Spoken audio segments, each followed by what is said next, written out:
मैं खुद भी छात्र राजनीति से लेकर इस समाजवादी आंदोलन में जब जब ऐसी कोई बात रही कि जहां पर हमें अपनी भागीदारी सुनिश्चित करनी है तो हमने अपनी भागीदारी सुनिश्चित की है। एक चीज मैं आपको बता दूं, क्योंकि सोशल मीडिया का समय है, सब कुछ डिजिटल है। अगर कोई झूठी या सच्ची कोई खबर निकलती है तो जहां एक ग्रुप में पहुंचती है तो फॉरवर्ड होकर ना जाने कितने करोड़ों लोगों तक पहुंच जाती है।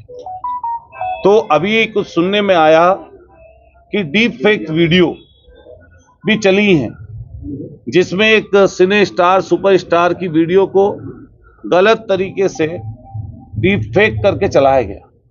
उसके बाद में फिर उनके जो करने वाले लोग थे, जिसका नाम देश और दुनिया में है, जहां 1857 की क्रांति इसी शहर से शुरू हुई और धन सिंह कोतवाल गुर्जर जी ने उसके लिए ना जाने साथ साथ ना जाने कितने लोगों ने अपनी कुर्बानियां हिंदू मुसलमान भाइयों ने दी।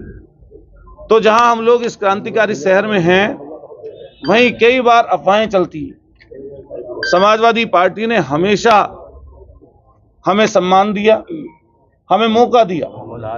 हमारी नजदीकी माननीय अखिलेश यादव जी से काफी लंबे समय से है और कई बार पार्टी दल फैसले लेती, और जब फैसला शीर्ष नेतृत्व का होता है तो मेरे हिसाब से उसमें कई बार ऐसा हो सकता है कि किसी को उससे लाभ मिल जाए, या ऐसा हो सकता है किसी को राजनीतिक या पॉलिटिकल या सामाजिक लाभ ना मिल पाए, लेकिन पार्टी फैसला लेती है। चुनाव एक ही व्यक्ति लड़ पाता है, लेकिन मैं अपने आप को गौरवान्वित महसूस करता हूं कि मुझे 2012 में सिर्फ संघर्ष के बलबूते सरदना से एमएलए का टिकट मिला। हम लोग चुनाव हारे। उसके बाद में यूथ के स्टूडेंट विंग के प्रदेश के अध्यक्ष रहे, जिला पंचायत अध्यक्ष, जिला पंचायत सदस्य अध्यक्ष बनने का मौका मिला। उसके बाद 17 में हम लोग फिर एमएलए का चुनाव लड़े, नहीं जीत पाए।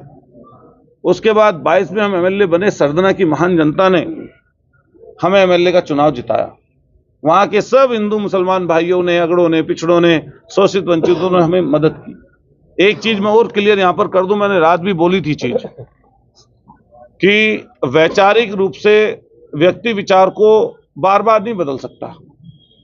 हमारा जो विचार है, हमारा विचार मैं मानता हूं सब वर्ग के लोगों को, हिंदू मुसलमान को या सिख ईसाई को, जैनी बौद्धिस्ट को, क्योंकि हम सामाजिक व्यक्ति हैं, पॉलिटिकल व्यक्ति हैं, तो हर एक व्यक्ति की भावनाओं की कद्र करना हमारा कर्तव्य बनता है। लेकिन अगर कोई व्यक्ति पूछे कि भाई आपकी सोच क्या है या आपका विचार क्या है, तो मैं हमेशा ये बात बोलता हूं कि बाबा साहब भीमराव अंबेडकर जी की सोच के व्यक्ति हम लोग। हाँ, टिकट की बात है तो ये बात सच है कि कल सुबह में माननीय राष्ट्रीय अध्यक्ष अखिलेश यादव जी ने हमें और सामने वाले व्यक्ति को बुलाया था और काफी देर तक वार्ता हुई, और उस वार्ता के क्रम में उनको पार्टी के शीर्ष नेतृत्व ने, माननीय अखिलेश यादव जी ने अधिकृत किया चुनाव लड़ने के लिए। तो जो उनका डिसीजन हुआ उससे अलग हटने का तो कोई मतलब नहीं है। अभी कल से मैं आप सब लोगों से आपके सवाल लूंगा, इसके बाद जो अपनी बात पूरी कर लूंगा। अभी कल से जैसे ही सवेरा मतलब ये प्रकरण हुआ तो कई जगह खबर चली कि अतुल प्रधान इस्तीफा दे रहे हैं। फिर खबर चली कि अतुल प्रधान किसी और पार्टी से भी सिंबल लेकर अपनी पत्नी को चुनाव लड़ा सकते हैं। कई जगह से खबर आई कि भाई अतुल प्रधान किसी दल पार्टी में जा सकते हैं, और यहां तक भी सोशल मीडिया प्लेटफॉर्म पर अलग अलग तरीके की फोटो चलने लगी कि शाम को 4 बजे अतुल प्रधान पार्टी ज्वाइन कर रहे हैं, दूसरी सरकार वाली पार्टी वो ज्वाइन कर रहे हैं। अब पता नहीं, मैंने आज इसीलिए वो सारी बातें क्लियर करने के लिए मैंने आप सब प्रेस के साथियों को यहाँ पर बुलाया है। यहाँ पर हमारे प्रिंट मीडिया के साथी भी हैं। समानता की बात की है, गैर बराबरी को खत्म करने की बात की है, हम उसकी राह पर चलने वाले लोग हैं। अभी मेयर का चुनाव लड़ने का मौका भी पार्टी ने दिया था, हालांकि हम नहीं जीत पाए। कुछ समीकरण बने, जो चीजें नहीं आपके सामने हैं। उसके बाद हम लोग अभी एमपी के चुनाव के लिए टिकट मांग रहे थे, और सिर्फ मैं अकेला नहीं मांग रहा था, पार्टी के अन्य वरिष्ठ लोग भी उसमें टिकटार्थी थे, जिसमें हमारे आदरणीय रफीक अंसारी जी शहर विधायक, जिसमें यहाँ पर हरीश पाल जी की पुत्रवधू नैना सिंह जी, जिसमें आपके ये पूर्व विधायक जिनका टिकट हुआ, इसके अलावा मुखिया गुजर जी भी हमें वहां पर मिले, आकिल मुर्तजा जी वहां पर मिले, हमारे भाई बैठे हैं आदिल चौधरी जी, महानगर के अध्यक्ष हैं, एमएलए का चुनाव लड़े हैं, इन्होंने भी मांग की। हमारे चौधरी विपिन चौधरी जी बैठे हैं, इन्होंने भी मांग की, और हम लोग भी लगातार टिकट की मांग कर रहे हैं। उसी बीच में समाजवादी पार्टी ने, माननीय राष्ट्रीय अध्यक्ष जी ने भानु प्रताप जी का टिकट यहां से अनाउंस किया। जो चीजें यहां आपके सामने हैं, उसके बाद में हमारा भी टिकट अनाउंस हुआ, हमने पर्चा अपना भर भी दिया। उसके बाद में माननीय राष्ट्रीय अध्यक्ष जी ने अपना जो भी पार्टी का शीर्ष नेतृत्व का जो भी इशारा रहा हो या जो भी सोच रही हो, उस सोच को रखते हुए अभी पूर्व मेयर को टिकट अभी दिया, और उनका लास्ट दिन जो है नामांकन भी हुआ। तो मैं एक बात आपको क्लियर कर दूं कि पार्टी के प्लेटफॉर्म पर हर किसी व्यक्ति को टिकट मांगने का अधिकार, पद ओहदे की बात करने का अधिकार है।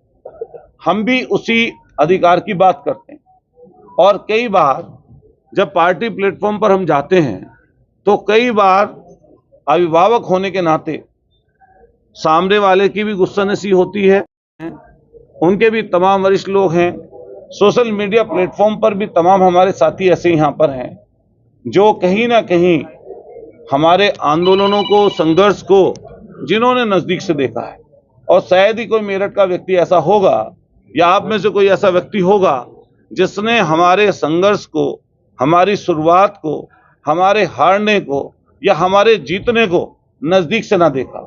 हम लोग कोई धन्ना सेठ के यहाँ पैदा हुए वाले व्यक्ति नहीं है। हमने अपनी मेहनत के दम पर, संघर्ष के दम पर, जाति धर्म से ऊपर उठकर लोगों को जोड़ने का काम किया, और उस जुड़ाव के कारण आज हम लोग उधर की तरफ बढ़ रहे हैं, जिधर की तरफ नीतियां बनती हैं, जहां से नीतियों का निर्धारण होता है। और मैं बड़ी साफ गोई से आपको ये बताना चाहता हूं कि दल और पार्टी बदलने का निर्णय ये कोई गुड्डे गुड़िया का खेल नहीं है। ये कोई अचानक लिए गए निर्णय नहीं होते। ये कोई एकदम ऐसे नहीं है कि किसी ने बोल दिया, सोशल मीडिया के प्लेटफॉर्म पर चल गया और दल पार्टी बदल लिए या दल पार्टी बना लिए। ये ऐसी चीज नहीं है।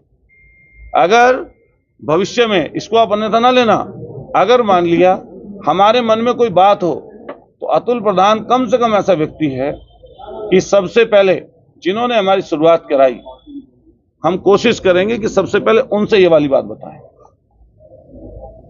और ऐसी चीज नहीं है, मान लिया हमारे उनके रिश्ते कोई खराब थोड़ी ना है।